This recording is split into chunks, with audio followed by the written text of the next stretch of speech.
Hello students, welcome to online classes. आज जो हम पढ़ रहे हैं वो उत्क्रमणीय एवं अनुत्क्रमणीय प्रक्रम पढ़ेंगे। उत्क्रमणीय एवं अनुत्क्रमणीय प्रक्रम। उत्क्रमणीय एवं अनुत्क्रमणीय प्रक्रम हमें पढ़ना है। तो सबसे पहले उत्क्रमणीय एवं अनुत्क्रमणीय प्रक्रम पढ़ने से पहले हमें ये देखना है कि उत्क्रमणीय प्रक्रम किसे कहते हैं और अनुत्क्रमणीय प्रक्रम किसे कहते हैं। तो सबसे पहले मैं आपको एक सिलेंडर बनाते हैं जिसमें गैस है। तो देखो, मान लो मेरे पास ये कंडीशंस है, एक, दो,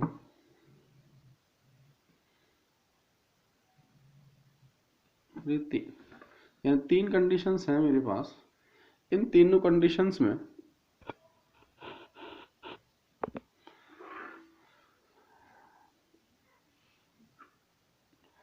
उत्क्रमणीय अनुत्क्रमणीय प्रक्रम देखना है। तो देखो, सबसे पहले क्या करना है आपको, मान लो इसमें एक गैस फिल है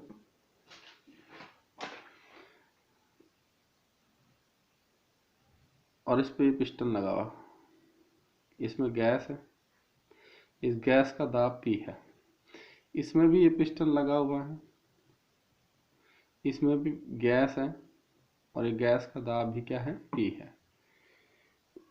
इसमें भी ये पिस्टन लगा हुआ है और ये भी क्या है, गैस, और इसका दाब भी क्या है, P है। अब एक बात बताओ, सिंपल सी बात है, अगर इसमें गैस भरी हुई है तो ये गैस क्या करेगी, प्रेशर करेगी। तो प्रेशर करेगी तो ये कहाँ जाएगा, अप होगा। अप होगा तो ये पिस्टन कहाँ जाएगा, ऊपर की ओर। तो ऊपर की ओर जाएगा तो यहाँ पे मैंने एक पिस्टन लगा दिया। ये पिस्टन है PA, यानी इस पिस्टन पर दाब क्या है, PA, जो किसके बराबर, यानी इस पिस्टन पे जो दाब लग रहा है वो किसके बराबर लगेगा, PA के। तो अभी फिलहाल PA बराबर किसके है, P के। ध्यान देना, ये जो बाह्य दाब PA है ये किसके दाब के बराबर है, गैस के दाब के बराबर है। इसका मतलब ये जितना गैस ऊपर के लिए दाब लगाएगा उतना ही ऊपर से नीचे आने के लिए दाब लग रहा है। इसका मतलब इसमें कुछ नहीं होगा, यानी P इज इक्वल टू किसके इक्वल हो जाएगा, PA के। और ये जो कंडीशंस आएगी इसको हम बोलेंगे साम्य अवस्था। कौन सी कंडीशंस बोलेंगे, साम्य अवस्था।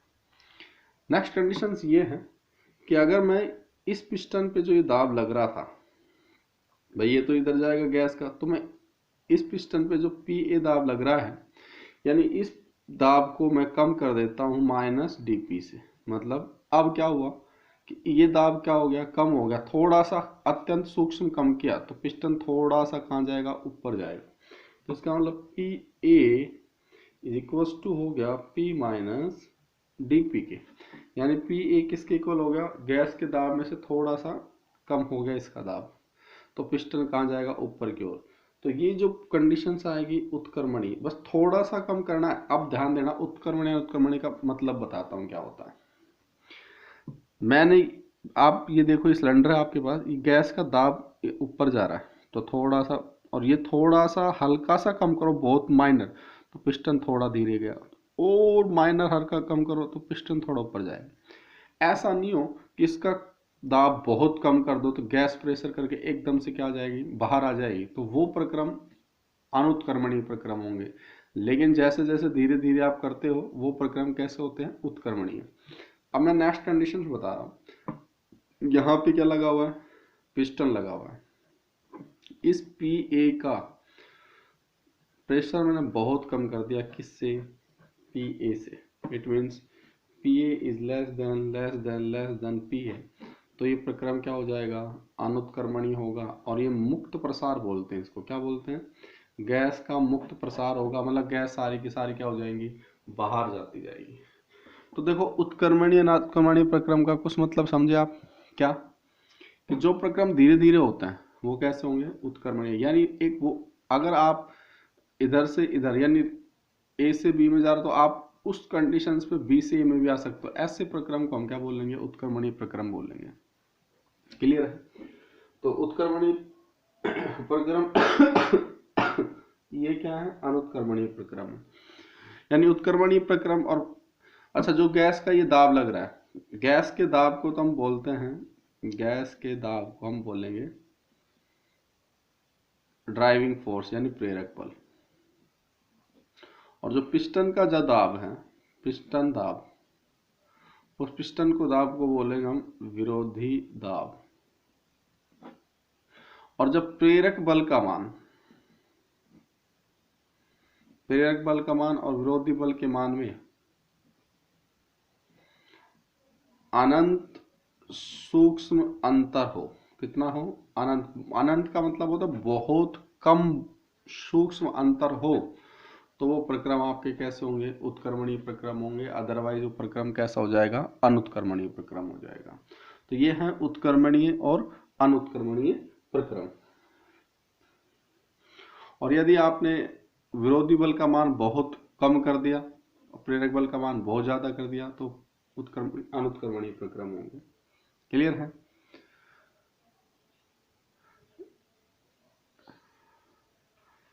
नेक्स्ट, इसके बाद हम पढ़ते हैं, एक परिपाटी आती है। तो ये ध्यान रखना, मान लो मेरे पास ये कोई तंत्र है। क्या है? ये कोई भी तंत्र है, मैंने इसको बोला तंत्र। तो इसमें एक अलग हेडिंग पढ़ेंगे हम, उत्क्रमण उत्क्रमण के बाद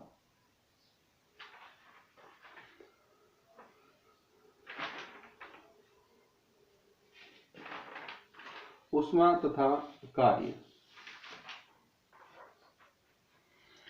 एक तो क्या पढ़ना अपन को? ऊष्मा तथा कार्य। ऊष्मा तथा कार्य का मतलब क्या? मान लो मेरे पास एक तंत्र है, अगर तंत्र ऊष्मा लेता है, अगर तंत्र क्या ले रहा हो? ऊष्मा, तो उसको हम प्लस क्यू से प्रदर्शित करेंगे। और यदि तंत्र ऊष्मा देता है तो उसको हम माइनस क्यू से लिखा जाएगा। ये चीज ध्यान रखना। तंत्र पर अगर कार्य होता है तो वो माइनस डब्लू, और तंत्र पर कार्य होता है तो प्लस डब्लू, और तंत्र के द्वारा कार्य होगा तो उसको आप किससे रिप्रेजेंट करोगे? माइनस डब्लू से। ये चीजें आपको ध्यान रहनी चाहिए ऊष्मा और कार्य का। ये ऊष्मा ऊर्जा का एक रूप होता है तथा निकाय के अवस्था परिवर्तन में ऊष्मा का क्या होगा? परिवर्तन होगा। जैसे अगर मेरे पास कोई ये एक तंत्र है ए, इसको मैं ऊर्जा देता हूं तो इसकी आंतरिक ऊर्जा में क्या होगी? वृद्धि होगी। मान लो मेरे पास कोई तंत्र था, उसके पास 100 किलो जूल एनर्जी थी पहले, मैं इसके ऊपर 20 किलो जूल और ऊष्मा दे रहा हूं, तो इसकी कितनी हो गई? आंतरिक ऊर्जा में वृद्धि हो जाएगी। कितनी हो जाएगी? 120। अगर ये कोई वर्क कार्य नहीं कर रहा है तो इसकी 120 अगर कुछ कार्य कर देता, मतलब -10 का, तो इसके पास कितना बचा फिर? आंतरिक ऊर्जा में 110। तो किसी भी तंत्र की अवस्था में जो परिवर्तन होता है वो हमें उसकी ऊर्जा देकर या उससे ऊष्मा लेकर या कार्य कर या उससे कार्य करवा कर चेंज कर सकते हैं अवस्था में परिवर्तन। ये स्टेटमेंट याद रखना। आईयूपीएससी के अकॉर्डिंग तंत्र को दी गई ऊष्मा हमेशा धनात्मक और तंत्र के द्वारा दी गई ऊष्मा ऋणात्मक। तंत्र पर किया गया कार्य धनात्मक और तंत्र के द्वारा किया गया कार्य हमेशा क्या रखना है? ऋणात्मक रखना है। क्लियर? तो अब हम सबसे पहले कार्य ही पढ़ेंगे कि कार्य क्या होता है, उसके बारे में हमें पढ़ना है। तो सबसे पहले हम पढ़ते हैं प्रसार कार्य। सबसे पहले हम क्या पढ़ेंगे? प्रसार कार्य। प्रसार कार्य में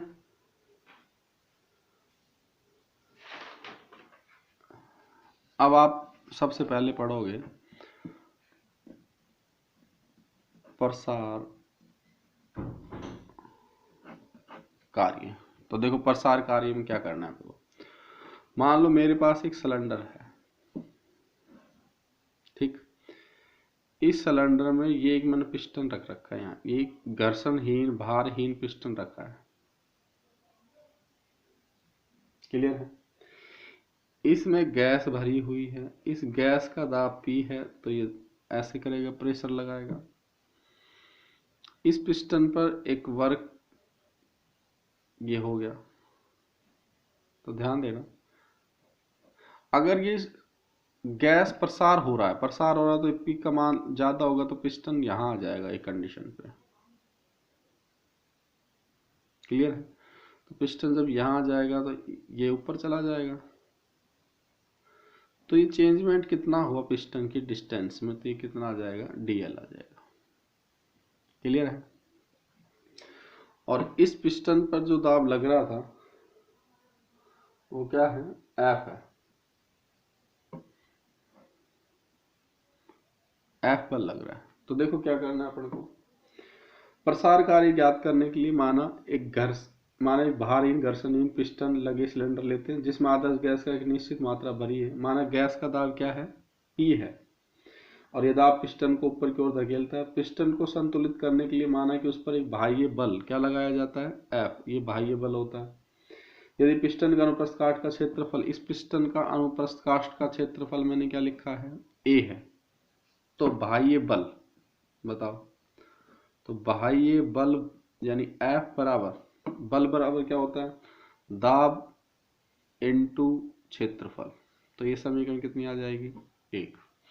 यानी दाब बराबर क्या होता है, सॉरी, बल बराबर क्या होता है, दाब इनटू क्षेत्रफल। अब वो कह रहा है यदि प्रतिरोधी दाब को, ये प्रतिरोधी दाब ही है, यदि इस दाब को अनंत सूक्ष्म मात्रा डीपी से कम कर दो, तो डीपी से अगर कम कर दोगे तो इस प्रेशर यानी पीक की वैल्यू क्या करनी है आपको, पी माइनस डीपी, ये हो जाएगी। अनंत सूक्ष्म मात्रा से कर दिया जाए तो पिस्टन अनंत सूक्ष्म दूरी डीएल तक ऊपर जाएगा, यानी ये दाब ज्यादा हो जाएगा। ये दाब जैसे बाह्य दाब क्या कर दिया कम, तो पिस्टन ऊपर जाएगा, यहाँ आ जाएगा। और यहाँ पे मान लो एक बार फर्स्ट जब आपके पास बाह्य बल और ये गैस का दाब बराबर था तो उसका आयतन V1 था उस टाइम, और इस टाइम आयतन कितना हो गया, V2 होगा। क्लियर है? तो ऊपर जाएगा तो गैस को अपने परिपार्श्व पर अनसूक्ष्म कार्य DW करना पड़ता है। यानी अब इसमें ध्यान है प्रसार हो रहा है, प्रसार, पिस्टन ऊपर की ओर जा रहा है तो इसमें क्या हो रहा है, प्रसार हो रहा है। तो कार्य की गणना किस प्रकार करोगे, तो अब मुझे बताओ फॉर्मूला क्या होता है, कार्य बराबर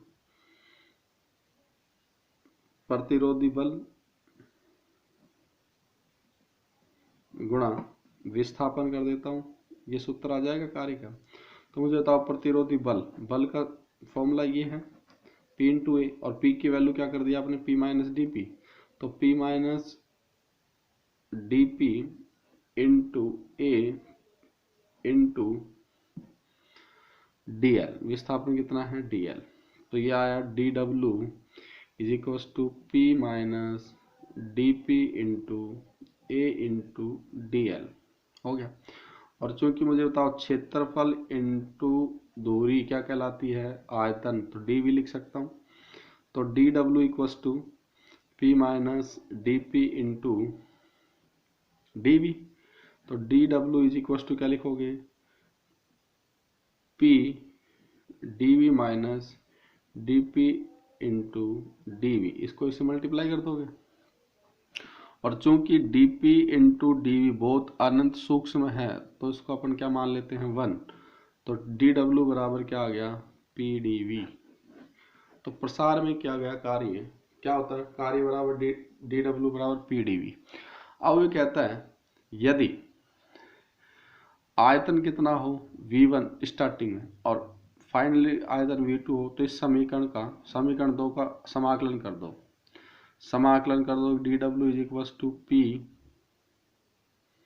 और आयतन का समाकलन कर दो dV V1 से लेके V2 तक, तो ये आ जाएगा W बराबर P डेल्टा V। ये वर्क आता है, ये प्रसार में क्या गया का कार्य P बराबर W बराबर क्या होता है, P डेल्टा V होता है। अब इसमें ये ध्यान रखना IUPAC के अनुसार, किसके अनुसार, IUPAC के अनुसार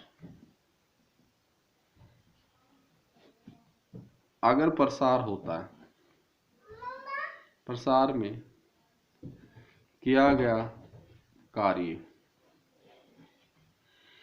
कैसा होता है, ऋणात्मक, तो W इज इक्वल टू क्या लिख दोगे प्रसार में, तो माइनस पी डेल्टा V। यहाँ V2 इज ग्रेटर देन क्या हो गया V1, तो ये प्रसार में वर्क आ जाएगा।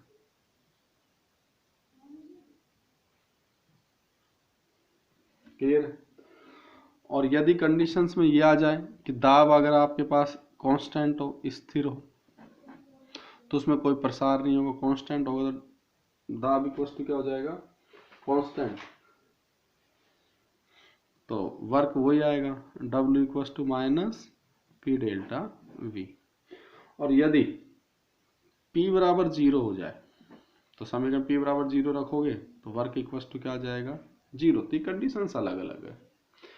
अब ये तो है प्रसार कार्य W बराबर क्या आया है P डेल्टा V। अच्छा, कई बार आपको माइनस प्लस दे के रखेगा, इसमें कंफ्यूज नहीं होना। कार्य तो ये है, लेकिन ये कार्य किसके लिए आया, प्रसार के लिए, संपीड़न के लिए। तो प्रसार के लिए आएगा जब तो आपको W बराबर माइनस पी डेल्टा V रखनी है, कार्य को ऋणात्मक रखना उस टाइम। और यदि संपीड़न हो रहा है तो किसी भी तरह वर्क को क्या करना है आपको पॉजिटिव में। क्लियर है? अब इसके बाद हम नेक्स्ट अधिकतम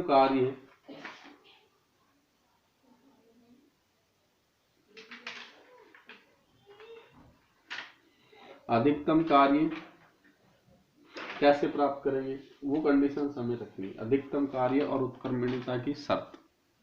तो ध्यान देना, अब जो टॉपिक अपने पास चल रहा है वो क्या है, अधिकतम कार्य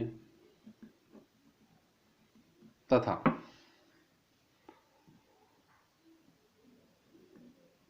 उत्क्रमणीयता। तो अधिकतम कार्य तथा उत्क्रमणीयता की शर्त क्या है, तो इसको हमें देखना है। गैस द्वारा किया गया कार्य प्रतिरोधी दाब पर क्या करता है, निर्भर करता है। यह भी पढ़ा, यदि प्रतिरोधी दाब PA शून्य हो तो प्रसार भी क्या हो जाएगा, शून्य होगा। यानी जब पिस्टन पे दाब आप लगाओगे नहीं तो गैस का प्रेशर करेगा, एकदम से बाहर आ जाएगा, अनुत्क्रमणीय हो जाएगा।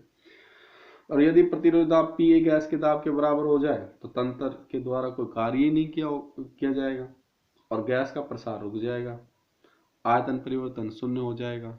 ये चीजें हमें अभी इस डायग्राम से पता चली थी। अब कहता है कि अधिकतम कार्य कब मिलेगा, तो अधिकतम कार्य कब होगा, जब उत्क्रमणीय प्रक्रम होगा।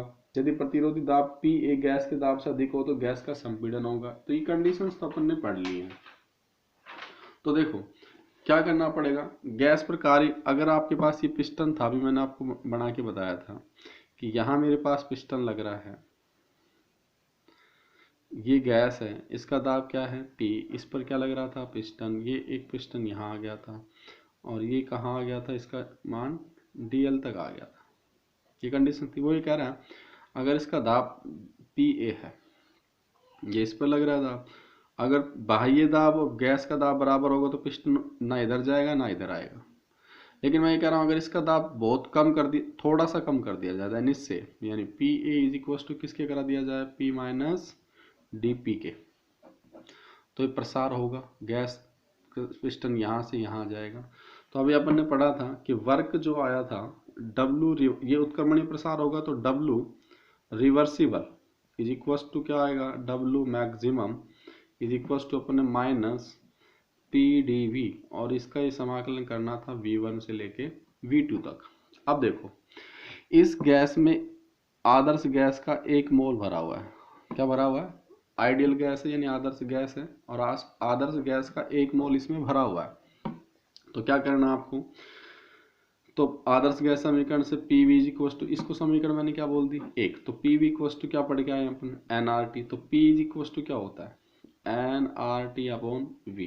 यहाँ से इस P का मान समीकरण 1 में रख दो, तो जब आप 1 में रखोगे तो क्या लिखूंगा मैं यहाँ से, W रिवर्सिबल यानी उत्क्रमणीय बराबर W मैक्सिमम अधिकतम कार्य इज इक्वल टू क्या लिखोगे, माइनस V1 से लेके V2 तक, तो क्या लिखोगे nRT dV upon V। Clear है? तो W reversible equal to W maximum is equal to minus nRT और dV का और V का समाकलन V1 से कहाँ तक कर दो तो W maximum is equal to minus NRT क्या आ जाएगा, ln V2 अपॉन V1 समाकलन करोगे तो W maximum is equal to minus ln को किस में चेंज कर दो, लॉग में, तो 2.303 NRT log V2 upon V1। तो ये आपके पास अधिकतम कार्य उत्क्रमणीयता की शर्त आ गई। तो यही ये फॉर्मूला। तो इसका मतलब ये अगर ताप स्थिर है तो आपको मैं लिख देता हूँ यहाँ, समतापी प्रसार में तंत्र द्वारा किया गया अधिकतम कार्य, ये आएगा। अच्छा अब एक बात बताओ, हम जानते आदर्श गैस स्थिर ताप पर तो ये आएगा, स्थिर ताप पर क्या होता है, P1 V1 is equal to P2 V2, और ये समीकरण मैंने 2 दे रखी है। तो P1 इक्वल टू, मुझे एक बात बताओ, V2 अपॉन V1 यहाँ से क्या लिख सकता हूँ, P1 अपॉन P2। तो V2 अपॉन V1 जहाँ भी है तो उसकी जगह P1 अपॉन P2 कर दो स्थिर ताप पर। तो स्थिर ताप पर जब आप लिखोगे तो W मैक्सिमम की वैल्यू क्या लिख दोगे आप, minus 2.303 NRT log P1 upon P2। ये अधिकतम कार्य आ गया। क्लियर है। अच्छा यहाँ N क्या है, मोल है, क्या है, मोल। R गैस स्थिरांक, T ताप है, P दाब, और P2 क्या है, कितने से कितना किया गया वो इसका P1 से लेके P2 तक होगा। P1 ज्यादा दाब होगा, P2 कम दाब होगा, V2 ज्यादा आयतन होगा, V1 कम होगा। क्लियर है। अगर अब आपसे पूछे कि संपीड़न में क्या होगा, तो देखो संपीड़न में न्यूनतम कार्य होगा तो W minimum 2.303 NRT log V2 upon V1, ये आएगा, वैल्यू प्लस में रहेगी ये। क्लियर है। तो ये मिनिमम वर्क आ जाएगा संपीड़न में। तो ये आपका वर्क प्रसार में और संपीड़न में खत्म हो गया। इसके न्यूमेरिकल करने हैं सोल्व, तो आप ये देखिए।